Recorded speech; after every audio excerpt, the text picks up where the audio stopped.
نحمده ونصلي ونسلم على رسوله الكريم.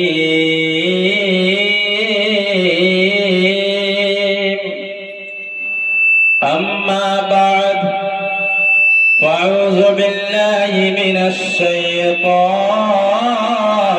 الرجيم.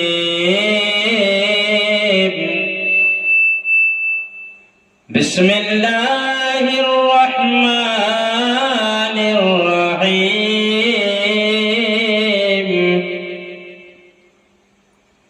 ألا إن أولياء الله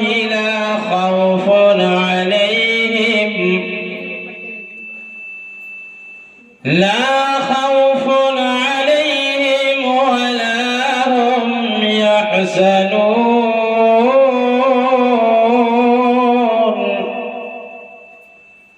الذين آمنوا وكانوا يتقون.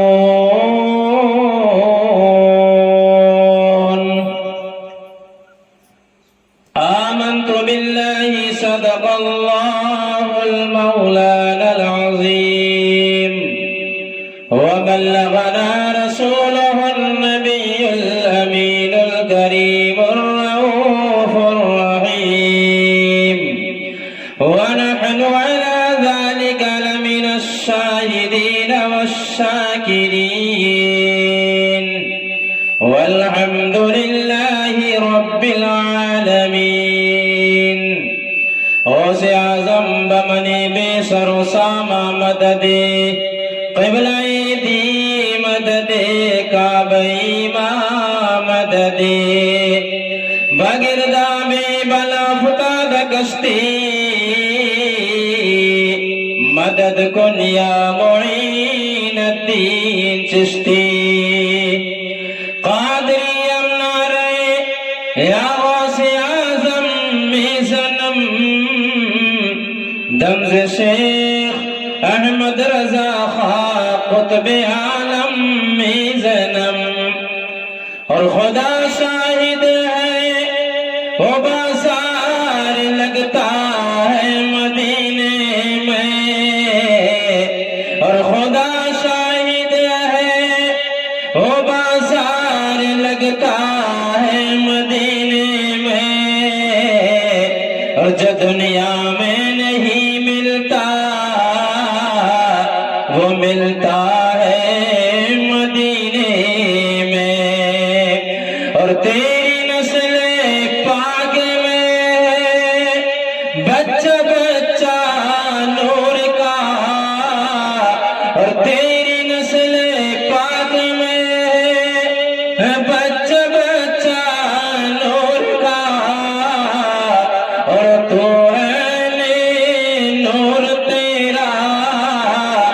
سب گھرانہ نور کا. آئیے سب سے پہلے آقا نامدار مدنی تاجدار احمد مجتبی محمد مصطفیٰ صلی اللہ تعالیٰ علیہ وسلم کی بارگاہ عالیہ میں درود و سلام کا ہدیہ پیش کرنے پڑھنے باوز بلند اللہم صلی علی سیدنا و مولانا محمد وبارک وسلم صلاۃ و سلام علیکہ یا رسول اللہ صلی اللہ علیہ وسلم.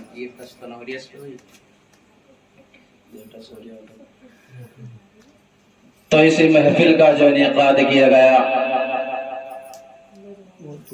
ہمارے عزیزم مرحوم محمد ایوب عرف ڈیلر صاحب کی فاتحہ کے سلسلے میں اس محفل کو منعقد کیا گیا. اللہ پاک اس محفل کی برکت سے مرحوم کے تمام کبیرہ صغیرہ گناہوں کو معاف فرمائے، اور جتنے یہاں حاضر ہیں مولا سب کے تمام گناہوں کو معاف فرمائے، اور ہم سب کو حق بولنے، حق سننے اور حق پر عمل کرنے کی توفیق عطا فرمائے. بارہا آپ سماعت کرتے رہتے ہیں موت کے اوپر تمام تقریریں، تمام نعتیں آپ سنتے رہتے ہیں. لیکن یہ مبارک مہینہ جو بڑے پیر رضی اللہ تعالیٰ عنہ کی نسبت سے بڑا متبرک ہے،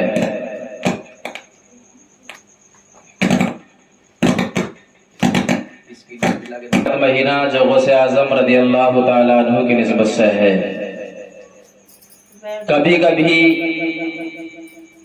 یہ موقع آتے ہیں کہ جس جگہ پر دو چیزیں جمع ہو جاتی ہیں، ایک تو غوث اعظم رضی اللہ تعالیٰ عنہ کا مہینہ، اور دوسرا مرحوم کی ایصال ثواب کی نیت سے محفل کا سجانا۔ تو مرحوم کے ایصال ثواب کی نیت سے سجایا گیا اس ٹاپک سے، اس موضوع سے قطع تعلق، قطع نظر کرتے ہوئے غوث اعظم رضی اللہ تعالیٰ عنہ کی یاد منائی، اور اس میں غوث اعظم کے تذکرے کیے گئے۔ تو آج بھی غوث اعظم کے تذکرے کر لیے جائیں تاکہ ان کے فیض و برکات سے ہم اور آپ سب مستفیض اور مستنیر ہو جائیں۔ تو کچھ عرض کرو کہ اس سے پہلے ایک مرتبہ اور نبی اور آل نبی کی بارگاہ میں جھوم جھوم کر کے سب درود پاک کا ہدیہ پیش کر لے، پڑھ لے اللہم صلی علی سیدنا و مولانا محمد وعلی آل سیدنا و مولانا محمد مبارک وسلم، صلاۃ و سلام علیک یا رسول اللہ صلی اللہ تعالی علیہ وسلم۔ 11ویں شریف کا مہینہ بڑی عظمت والا اور برکت والا، کہ غوث اعظم رضی اللہ تعالی عنہ کی ذات بڑی بابرکت ہے۔ آپ کی تمام کرامتیں، آپ کے تمام افعال و اشغال و حرکات و سکنات اس امت مسلمہ سے مخفی نہیں ہے۔ کوئی سا بھی قول آپ کا اس امت مسلمہ کے کسی فرد سے مخفی نہیں، سب جانتے پہچانتے اور مانتے ہیں۔ غوث اعظم رضی اللہ تعالی عنہ سے سچی عقیدت اور محبت بھی رکھتے ہیں۔ تو آؤ غوث اعظم رضی اللہ تعالی عنہ کی کچھ سوانح حیات کا کوئی غوثہ آپ کی سماعتوں کے حوالے کر دوں۔ اللہ پاک نے قرآن عظیم کے اندر ارشاد فرمایا، الا ان اولیاء اللہ لا خوف علیہم ولا هم يحزنون الذین آمنوا وكانوا يتقون۔ اللہ پاک ارشاد فرماتا ہے کہ اللہ کے ولیوں کو، اللہ کے محبوب بندوں کو نہ کوئی خوف ہوتا ہے نہ کوئی غم ہوتا ہے۔ جو اللہ کے محبوب بندے ہوتے ہیں، نہ کوئی خوف اور نہ کوئی غم ہوتا ہے، وہ نڈر ہوتے ہیں۔ ان کو جو ڈراتا ہے وہ خود ان کے جاہ و جلال سے ڈر جاتا ہے۔ ان کا جاہ و جلال ایسا خطرناک ہوتا ہے۔ آپ نے سنا ہوگا صابر پاک رحمت اللہ تعالی علیہ کا کتنا خطرناک جاہ و جلال تھا، کہ جب جاہ و جلال میں آئے، غضب میں آئے، تو بی بی کی طرف نظر اٹھا کر کے دیکھا تو جل کر کے راکھ ہو گئی۔ یہ ہوتا اللہ والوں کا تو جلال ہی ایسا ہوتا۔ تو اللہ پاک نے 11ویں پارے کے اندر اولیاء کاملین کا ذکر فرمایا۔ اللہ پاک نے فرمایا کہ اللہ والوں کو نہ کوئی خوف ہوتا ہے نہ کوئی غم ہوتا، لیکن ان کو خوف نہ ہونے کی وجہ کیا، ان کو کوئی غم ہونے کی وجہ کیا ہے کہ ان کو کوئی غم نہیں ہوتا، ان کو کوئی حزن و ملال نہیں ہوتا، انہیں کوئی ڈر نہیں ہوتا ہے۔ تو ان کی صفت کیا ہوتی ہے؟ ان کی صفت کیا ہوتی ہے؟ ان کے اعمال کون سے ہوتے ہیں؟ ان کی خوبیاں کون سی ہوتی ہے؟ تو اللہ پاک ارشاد فرماتا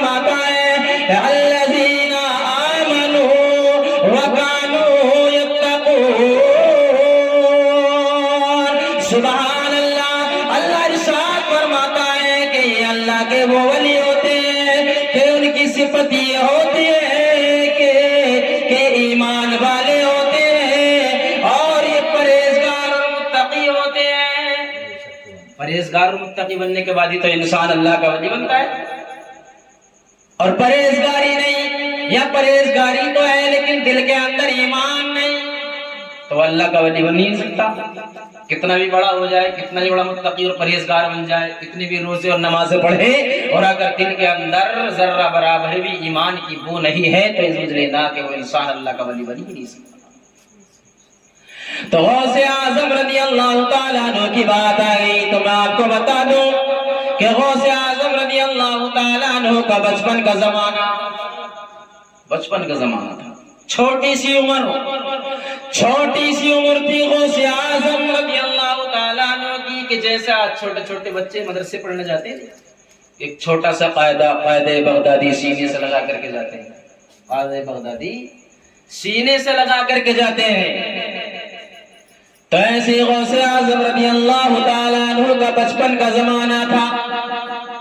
سینے سے قاعدہ لگا کر کے مدرسے کی طرف جاتے تھے, پھر مدرسے سے آتے تھے, آنا جانا لگا رہتا تھا. تعلیم و تربیت کا دور تھا. چھوٹے سے اور بھیجتے ہی سب ایسی. ان کی والدہ محترمہ ام الخیر بھی اپنے بیٹے کو لے کر کے قاعدہ بھیجتی تھی پڑھنے کے لیے. پڑھتے چلے گئے سپارے میں آ گئے. اس وقت جو پارا وہ پڑھ رہے تھے, جب وہ پارا پڑھ رہے تھے تو اس کے بعد کیا ہوتا ہے, وہ چھوٹا سا دور تھا. ایک خاتون تھی, ایک ضعیفہ تھی, اس نے اپنے بیٹی کی شادی کر دی. جب شادی کر دی تو وقت کافی گزر گیا لیکن اللہ پاک نے کوئی اولاد عطا نہ فرمائی. کوئی اولاد اللہ پاک نے عطا نہیں فرمائی. اب محلے کی عورتوں نے تانے مارنے شروع کر دیے, بڑی منحوس ہے. اب ساس بھی کہنے لگی بڑی منحوس ہے. کوئی خوشی نہیں مل رہی. اور ادھر محلے والیوں نے جینا حرام کر دیا, اس بہو کا بھی اور اس بہو کی ساس کا بھی, کہ کیسی بہو لائی ہے اور اتنی منحوس بہو ہے کہ خوشی نہیں ہے کوئی گھر کے اندر. یہ حال تھا.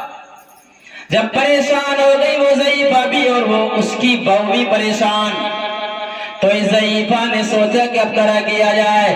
اور تو کیا درمیان بیٹھ کر کے مشورے ہونے لگے, چرچائیں ہونے لگی کہ بتاؤ کرے تو کرے کیا. ہمارے گھر میں میرے بیٹے کی بیوی ہے, آج تک اس کو اولاد نہیں ہوئی, آخر کرا کیا جائے. تو عورتوں نے مشورہ دے دیا کہ منت مان لی جائے.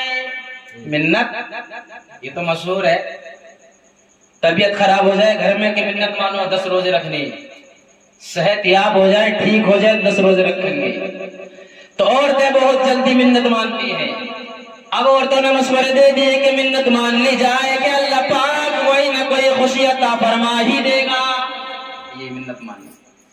اب وہ ضعیفہ پریشان تھی کہ منت مانو تو مانو کون سی منت مانو. اس نے جائزہ لیا, محاصرہ کیا تو اس کو پتہ لگ گیا. جائزہ محاصرہ اور سروے کرنے کے بعد اسے پتہ لگا کہ کوئی تو مانتا ہے کہ میلاد کرائی جائے گی, کوئی مانتا ہے کہ روزے رکھے جائیں گے, کوئی یہ منت مان لیتی ہے کہ اگر میرے گھر کے اندر کوئی خوشی مل گئی, مجھے کوئی خوشی مل گئی, اللہ کی طرف سے کوئی نعمت مل گئی تو میں گھر کے اندر قرآن خوانی کراؤں گی. یہ بھی عورتیں کرتی رہتی ہیں. کسی نے منت مانی تھی کہ اگر گھر کے اندر مجھے کوئی اللہ کی نعمت عظمت آ گئی تو میں اپنے گھر کے اندر بڑے پیر, میں اپنے گھر کے اندر پاک کریم کی فاتحہ کراؤں گی. یہ چلتا ہی ہے. اور آج بھی آدمی منت مانتے کہ یار میرا یہ کام ہو گیا تو میں غوث اعظم کی فاتحہ کراؤں گا. یہ منت مان لیتے کہ اگر میں رزلٹ میں پاس ہو گیا تو غوث اعظم کی فاتحہ. اب تو یہ ہے, لیکن جب غوث اعظم نہیں تھے تو منت مانی جا رہی تھی کہ آقا کی منت, کہ اگر میں پاس ہو گیا, میں کامیاب ہو گیا کسی کام میں تو میں اپنے نبی کی فاتحہ کراؤں گا. یہ چلتا تھا. لیکن اب غوث پاک اتنے مشہور ہو گئے ہیں کہ اب ان کی منت مانی جاتی ہے. اب ضعیفہ پریشان تھی کہ ساری منتوں تو مانی ہوئی ہیں, لیکن میں کوئی ایسی منت مان لوں کہ دنیا میں آج تک کسی نے منت مانی نہ ہو. اب منت کہاں سے لاگی ایسی, لیکن ضعیفہ جوش میں ہوش کھو بیٹھی. اب ضعیفہ نے دیکھا کہ میلاد کی منت بھی مانی گئی، قرآن خوانی کی منت بھی مانی گئی، طلبہ کرام کی دعوت کی منت بھی مانی گئی، روزے رکھنے کی منت بھی مانی گئی، فاتحہ پڑھنے کی منت بھی مانی گئی، لیکن اب کوئی ایسی منت نظر نہیں آتی جس کو میں مان لوں. لیکن اس کے دل کے اندر خیال یہ آ گیا کہ ایسی منت مانی جائے، ایسی منت مانی جائے کہ جس کو آج تک کسی نے نہ مانا ہو. دل کے اندر خیال آیا، دل کے اندر خیال یہ آیا کہ جوش میں ہوش کھو بیٹھی اور کہنے لگی کہ اگر میرے گھر کے اندر اللہ نے نعمت عطا فرمائی، پروردگار عالم نے میرے گھر کے اندر رحمت عطا فرمائی، پروردگار عالم نے میرے بیٹے کی بہو کو کوئی خوشی عطا فرمائی، تو میں اپنے بیٹے کی بہو کی خوشی میں میں اپنے بیٹے کی خوشی میں نوحات کا بکرا ذبح کروں گی. لے اب نوحات کا بکرا لے کر کہاں سے لاگی؟ دیکھا کسی نے کیا؟ اونٹ ہو گیا نوحات کا بکرا، اونٹ ہوتا نوحات کا تو بھائی. اب اس ضعیفہ نے جوش میں تو یہ منت مان ہی لی تھی کہ نوحات کا بکرا ذبح کیا جائے گا، لیکن خدا کا کرنا ایسا ہوا کہ اس کے گھر کے اندر جو بہو تھی امید سے ہو گئی. تو خوش ہو گئے بھائی پھر تو سب کہ اب تو بھائی اللہ تعالیٰ ہمیں کوئی نہ کوئی خوشی دے ہی دے گا. سب خوش تھے. جب سارے خوش ہو گئے اب انتظام کریں منت پوری کرنے کا.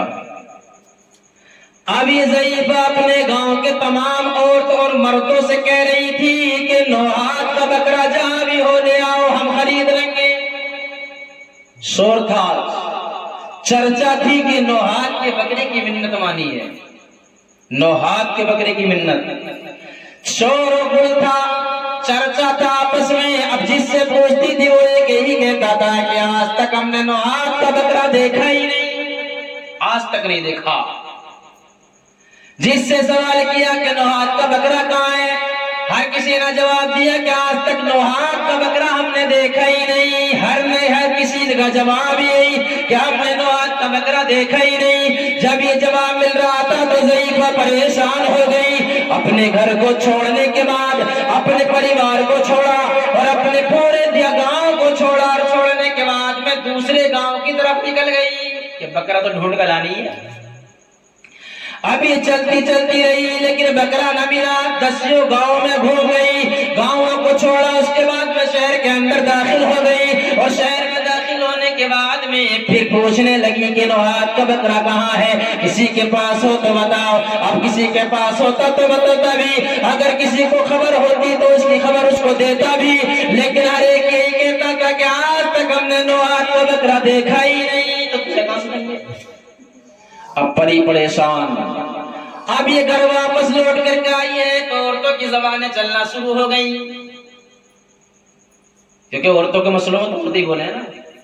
اب ان کی زبان جب چلنا شروع ہوئی تو کسی عورت نے کہہ دیا کہ اگر تو نے منت پوری نہ کی تو تیرا بیٹا پیدا ہوتے بیمار ہو جائے گا اور بیماری میں مر جائے گا، اس لیے پہلے کر لے انتظام. اب وہ بڑی پریشان، ڈرا دیا، اتنا ڈرا دیا کہ بیچاری بڑی پریشان ہو گئی. اب کسی نے کہہ دیا کہ جاؤ کسی مفتی سے رابطہ قائم کرو، وہی بتائے گا اس کا حل. تو اب وہ دوڑتی ایک مفتی کے پاس پہنچ گئی تو مفتی ملا تو مفتی بھی چٹپٹا مل گیا. چٹپٹا اپنا مدعا رکھ دیا کہ مفتی صاحب میرا مسئلہ یہ ہے کہ میرے گھر کے اندر، میرے گھر کے آنگن میں خوشی نہیں تھی اور اللہ پاک نے وہ خوشی دے دی، اور میں نے منت مانگی تھی کہ اگر خوشی ملے گی تو نوحات کا بکرا ذبح کروں گی. اب مجھے نوحات کا بکرا ملتا ہی نہیں. وہ چٹپٹے مفتی نے جواب یہ دیا تھا، اے ضعیفہ نہ ملتا تو کوئی بات نہیں، 2 بکرے تلا اوپر رکھ لے، نوحات کے ہو جائیں گے. نوحات کے بکرے رکھ لیے. ارے ایک نہ ہو تو 2 تو ہوئی، جا کے تلا اوپر رکھ دیں گے. تو اب ضعیفہ کو سنتشٹی نہیں ہوئی، ضعیفہ کا دل نہیں مانا اور پریشان. وہاں سے نکلی اور نکلنے کے بعد میں پھر گھر آئی. گھر والوں نے پوچھا کیا ملا؟ کہ کہیں نہیں ملا, کچھ نہیں ملا. کچھ نہیں ملا تو پھر جاؤ اور کہیں جانا. اب ضعیفہ پھر گھر سے نکلی. جب سب نے جواب دے دیا, ایک درسگاہ میں پہنچی, ایک مدرسے میں پہنچی. مدرسے میں دیکھا کہ ایک استاد بچوں کو تعلیم دے رہے ہیں,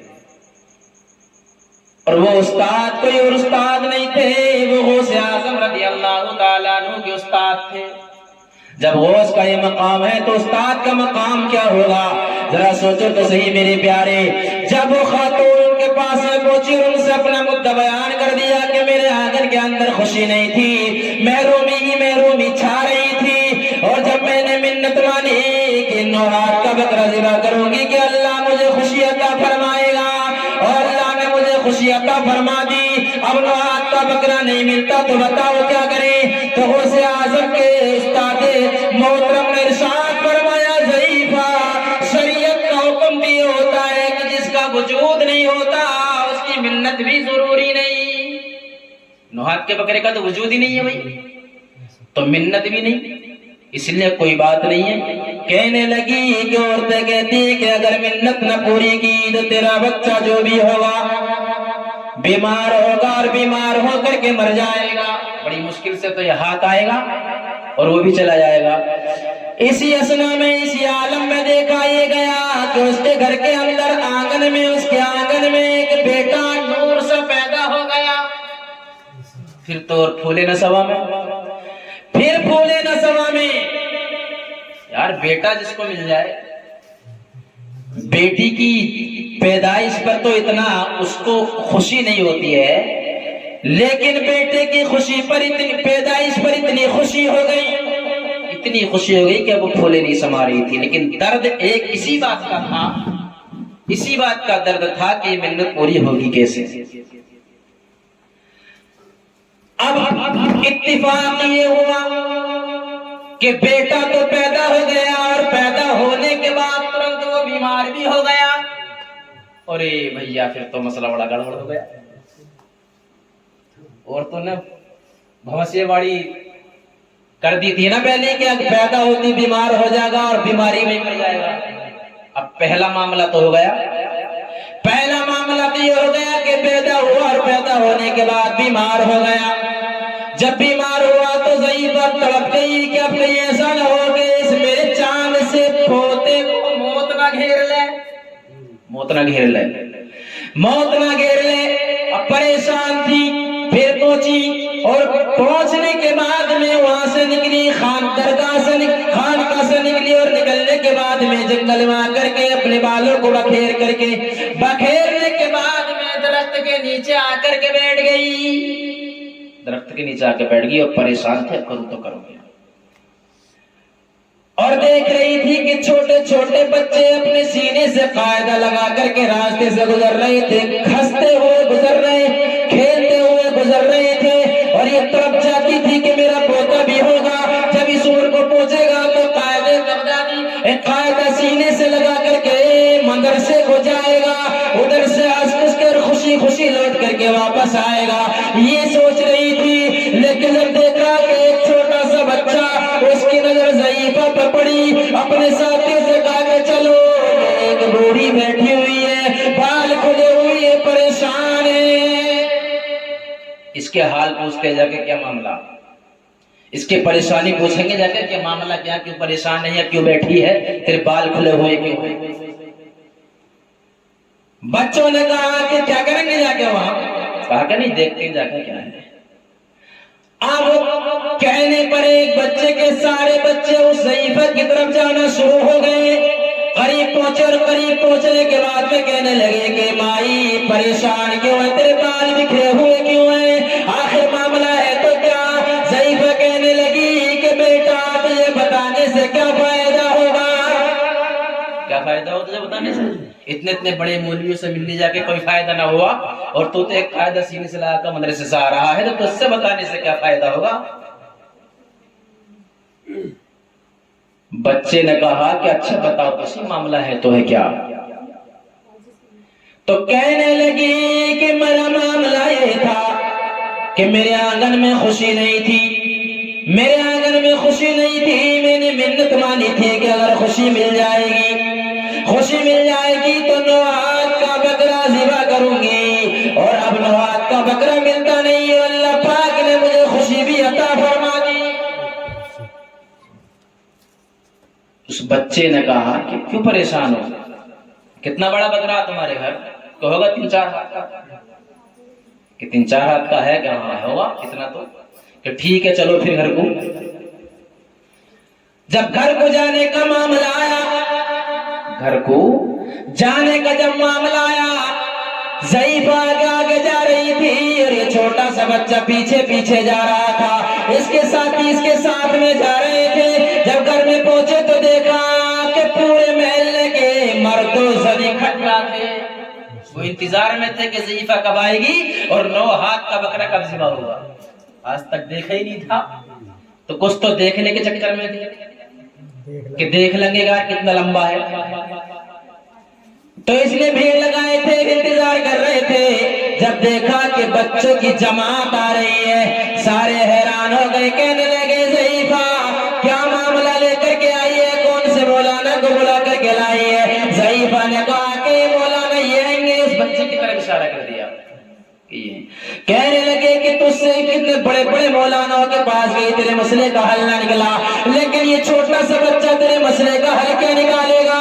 لیکن یاد رکھو بچہ کوئی اور نہیں تھا، عبد القادر جیلانی تھا، غوث اعظم رضی اللہ تعالیٰ عنہ تھے، مسئلے کا حل تو نکلتا۔ آپ نے ارشاد فرمایا مائی یہ بتائیے کہ وہ بچہ وہ بکرا کہاں ہے جو 2 یا 3 ہاتھ کا ہے؟ مائی پکڑ کر کے لے گئی، بکرے کے قریب پہنچی اور کہا کہ یہی بکرا ہے۔ آپ نے دیکھا کہ 2-3 ہاتھ کا ہوگا، آپ نے اپنے دستے مبارک سے نکالا پا تو وہ 9 ہی ہاتھ کا نکلا۔ میں یار چھوٹے سے تو ہاتھ بھی چھوٹا سی تھا، تو 9 ہاتھ کا ہو ہی جاتا۔ جب 9 ہاتھ کا ہو گیا منت پوری ہو گئی، جب منت پوری ہو گئی خوشیوں کی لہریں دوڑنا شروع ہو گئیں۔ یہ تھی میرے غوث اعظم رضی اللہ تعالیٰ عنہ کی بچپنے کی شان، کتنے عظیم تھے میرے غوث اعظم رضی اللہ تعالیٰ عنہ کہ بچپن کا زمانہ تھا، غوث اعظم اپنی کرامتوں کو ظاہر فرما رہے تھے، لوگوں کو بتا رہے تھے کہ ہر ایک انسان کو ایک سا مت سمجھنا، پروردگار عالم جسے چاہتا ہے اسے نوازتا ہے اور جسے چاہتا ہے اسے نہیں نوازتا۔ اب ذرا دیکھو، یہ تو بچپن کا عالم تھا، غوث اعظم رضی اللہ تعالیٰ عنہ اپنی خانقاہ میں ہیں، اور ایک حضرت شیخ احمد جامی، بہت مشہور اللہ کے ولی ہیں، حضرت شیخ احمد جامی ہیں،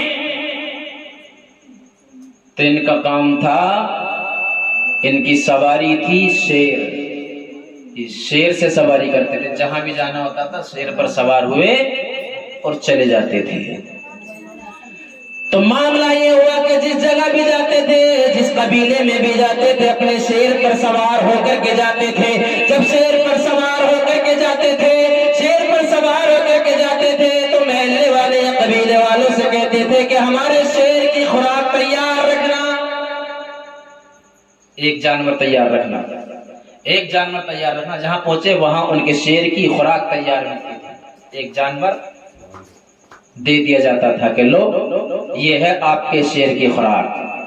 تو جہاں جاتے تھے شیر کی خوراک ملتی تھی، لیکن عجب اتفاق ایسا ہوا کہ حضرت شیخ احمد جامی اپنی شیر کی سواری پر چلے جا رہے ہیں، دیکھا کہ خانقاہ غوث اعظم رضی اللہ تعالیٰ عنہ ہے، راستے میں غوث اعظم رضی اللہ تعالیٰ عنہ کا دربار ہے۔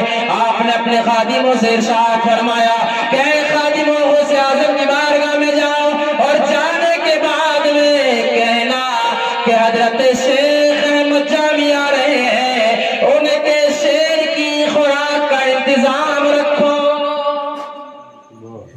آگے سمجھیں، شیر کی خوراک کا انتظام کر کے رکھو۔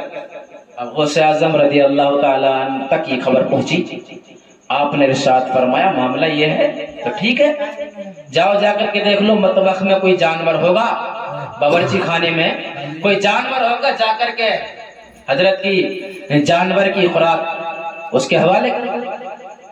لیکن ایک بات بتاؤں،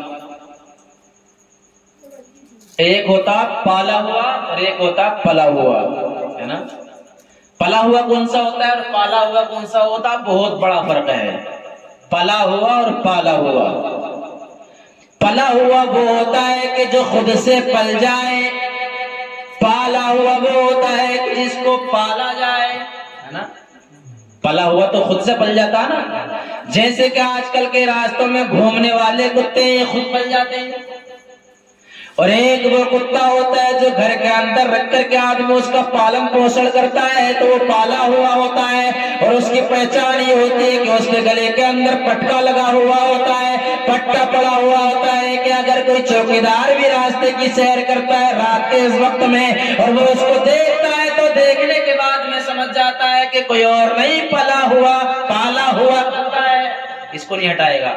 اور جو پلا ہوا ہوگا نا اپنے آپ خود سے تو اس کو بھگا دے گا راستے سے کہ ہٹ جا، ہوتا نہیں ایسا؟ آپ بھی بھگا دو گے راستے میں سے نکلتے ہو جائے گا کہ ہٹ۔ لیکن جب وہ پالا ہوا جو ہوتا ہے نا جس کے گلے میں پڑا ہوا ہوتا پٹا تو اسے کوئی نہیں ہٹاتا کہ یہ تو اس کے یہ یاری پلا ہوئی ہے۔ تو غوث اعظم رضی اللہ تعالیٰ عنہ کے در پر ایک کتا تھا، اور تھا کیسا؟ وہ پلا ہوا تھا، پالا ہوا نہیں تھا۔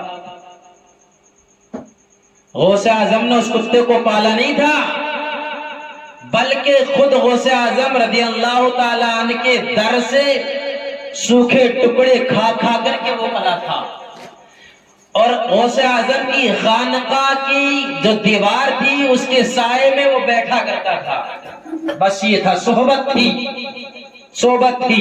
لیکن صحبت کا اثر کیسا ہوا؟ غوث اعظم رضی اللہ تعالیٰ عنہ کی بارگاہ میں جب حضرت شیخ احمد جامی پہنچتے ہیں اور جب ان تک یہ خبر پہنچتی ہے کہ غوث اعظم رضی اللہ تعالیٰ عنہ نے ارشاد فرمایا کہ جاؤ جا کر کے ان کے شیر کی خوراک دے دو۔ اب مطبخ سے نکالی گئی ایک جانور کو نکالا اور نکالنے کے بعد میں خادموں کے حوالے کر دیا۔ اب خادم اس جوان جانور کو لے کر کے حضرت شیخ احمد جامی کے قریب پہنچتے ہیں۔ جب وہ شیر کے سامنے خوراک پہنچتی ہے تو شیر لپکنا چاہتا تھا، لیکن جیسے ہی دیکھا ہے حضرت غوث اعظم رضی اللہ تعالیٰ عنہ کی حضرت غوث پاک رضی اللہ تعالیٰ عنہ کی خانقاہ سے کتا دیکھ رہا تھا کہ میرے خواجہ میرے غوث کے دربار سے ایک جانور جا رہا ہے کہ جو خوراک بن کر کے شیر کی جا رہا ہے، اگر اس کو شیر نے مار لیا ہے معاملہ غضب ہو جائے گا۔ آپ نے دیکھا ہے کتا اپنی خان اس کے دربار سے نکلتا ہے اور نکلنے کے بعد میں شیر سے پہلے شیر کے اوپر جھپٹا مار لیتا ہے اور ایک ہی لمحے میں شیر کے دو ٹکڑے کر دیتا ہے۔ اعلیٰ حضرت عظیم البرکت ارشاد فرماتے ہیں کیا دبے وہ جس پہ حمایت کا پنجہ ہو تیرا، وہ کیا دبے جس پہ حمایت کا ہو پنجہ تیرا، اور شیر کو خطرے میں لاتا نہیں کتا تیرا۔ یہ غوث اعظم رضی اللہ تعالیٰ عنہ کے دربار سے پلے ہوئے کتے کی طاقت کا عالم ہے۔ اعلیٰ حضرت عظیم البرکت نے ارشاد فرمایا وہ کیا دبے جس پر حمایت کا ہو پنجہ تیرا، اور شیر کو خطرے میں لاتا نہیں کتا تیرا۔ آگے سنیے، کتا تیرا۔ اب ذرا دیکھو اعلیٰ حضرت عظیم البرکت ارشاد فرماتے ہیں کہ تجھ سے در سے سگ اور سگ سے مجھ کو نسبت، تجھ سے در سے سگ سے مجھ کو نسبت، تجھ سے در سے سگ اور سگ سے ہے مجھ کو نسبت، میری گردن میں بھی ہے دور کا ٹورا تیرا۔ اب ذرا دیکھو وہ تو ایک غوث اعظم رضی اللہ تعالیٰ عنہ کی بارگاہ میں خود سے پلا ہوا کتا تھا، لیکن غوث اعظم رضی اللہ تعالیٰ عنہ کی بارگاہ میں اعلیٰ حضرت عظیم البرکت ارشاد فرماتے ہیں کہ میں غوث اعظم کی بارگاہ کا ایک کتا تھا، یعنی کتا ہوں، یعنی پلا ہوا خود سے نہیں ہوں بلکہ غوث اعظم نے مجھے پالا ہے۔ اور بات کیسا نہ ہو، جب غوث اعظم کو اتنا لگاؤ تھا، غوث اعظم سے اتنا لگاؤ تھا، اتنی محبت تھی غوث اعظم سے اعلیٰ حضرت کو، اسی لیے تو فرمایا تھا کہ تجھ سے در اور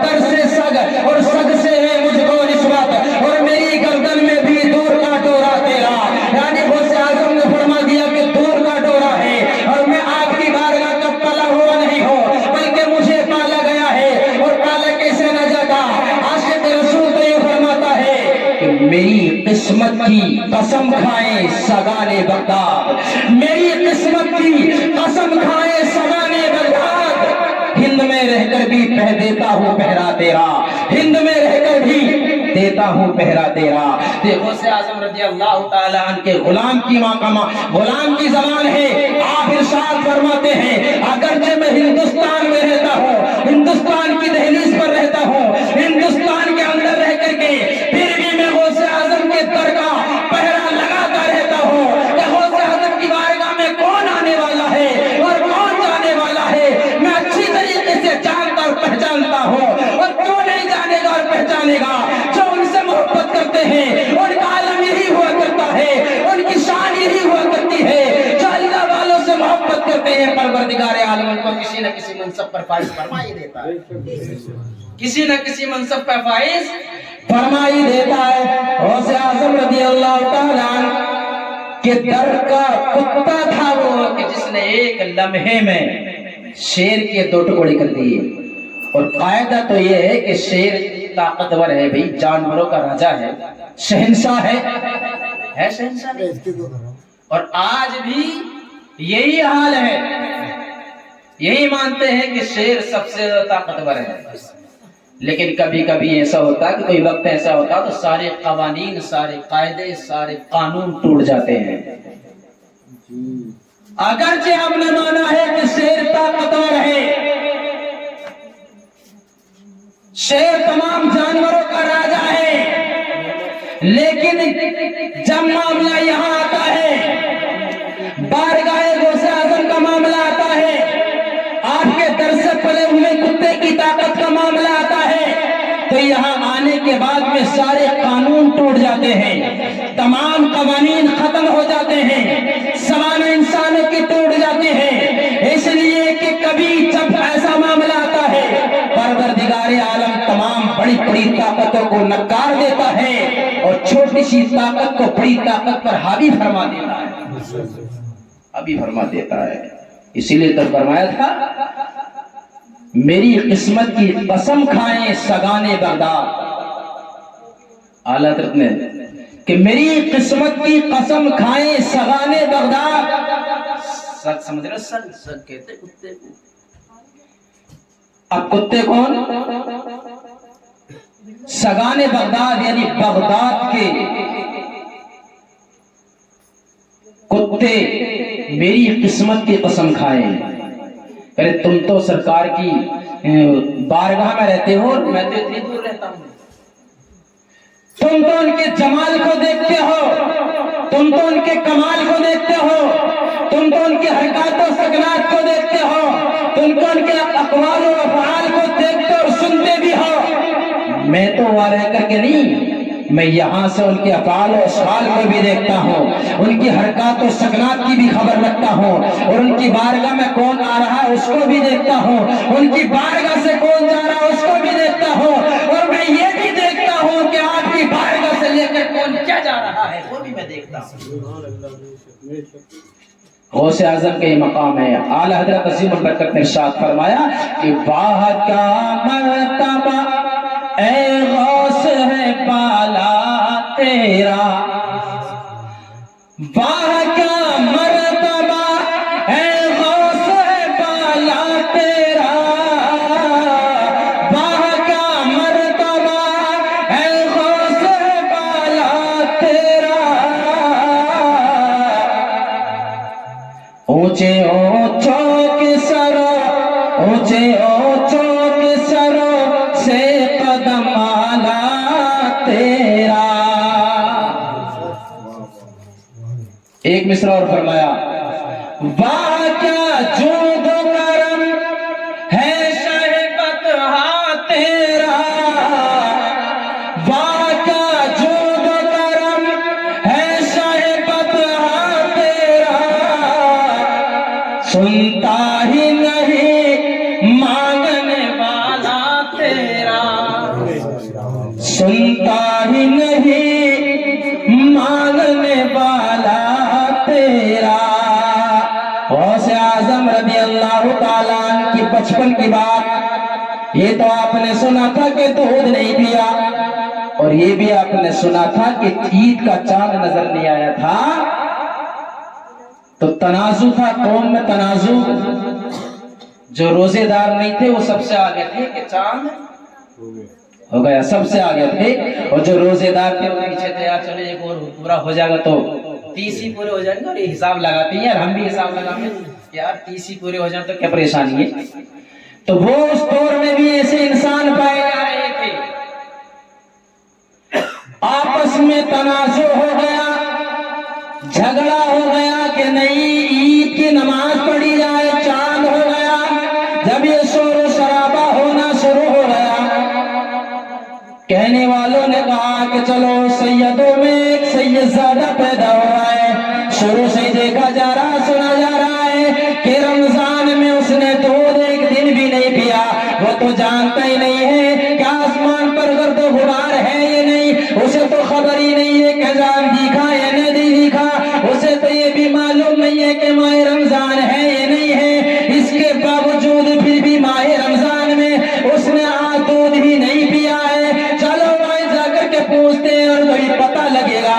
ہم لوگ پہنچتے ہیں، دستک ہوتی ہے ام الخیر کے دروازے پر، حضرت ابو صالح تشریف لاتے ہیں، لانے کے بعد میں ارشاد فرماتے ہیں معاملہ کیا ہے؟ لوگوں نے کہا کہ آپس میں تنازع تیار ہے، آپس میں لوگ جھگڑ رہے کہ عید کی نماز پڑھی جائے، کچھ کہہ رہے کہ نہ پڑھی جائے، کچھ کہہ رہے کہ پڑھی جائے۔ جب یہ معاملہ تھا تو یہ بتائیے کہ ابو صالح تمہارے گھر کے اندر ایک بچہ پیدا ہوا کہ اس نے پورے ماہ دودھ نہیں پیا ہے، دن کے وقت میں کبھی دودھ نہیں پیا ہے، آپ یہ بتائیے کہ اس بچے نے آج بھی دودھ پیا ہے نہیں پیا؟ ابو صالح ارشاد فرماتے ہیں اے لوگوں سنو، ابھی جاتا ہوں اور جانے کے بعد میں خبر لے کر کے آتا ہوں۔ ابو صالح گھر کے اندر پہنچتے ہیں، اور پہنچنے کے بعد میں پوچھتے ہیں کہ ام الخیر بتاؤ کہ عبد القادر نے دودھ پیا ہے کہ نہیں پیا؟ آپ کی والدہ فرماتی ہے اے میرے سرتاج، میرے بچے نے دودھ پی لیا ہے۔ جب اتنا سنا تو سننے کے بعد فوراً دروازے پر آتے ہیں، اور آنے کے بعد میں ارشاد فرماتے ہیں اے لوگوں پریشان مت ہو، آج ہمارے گھر کے اندر ہمارے شہزادے نے دودھ پی لیا، شہزادے نے دودھ پی لیا۔ اتنا سنا تو لوگوں نے کہا کہ ٹھیک ہے، جب دودھ پی لیا ہے تو چاند بھی ہو ہی گیا ہے، آگے سمجھے ہوتے چاند بھی ہو ہی گیا ہے۔ لیکن ذرا دیکھو بشارت کہ ابھی آپ آئے، دودھ نہیں پیا تھا نا تو پریشان تھی والدہ، سرتاج سے کہا کہ اس نے دودھ نہیں پیا، اپنے شوہر سے حضرت ابو صالح سے کہا کہ اس نے دودھ نہیں پیا، معاملہ کیا؟ ایسا لگتا کہ اسی روزہ رکھ رہا ہے، اتنا کہا۔ آپ نے ارشاد فرمایا ام الخیر ابھی اس کی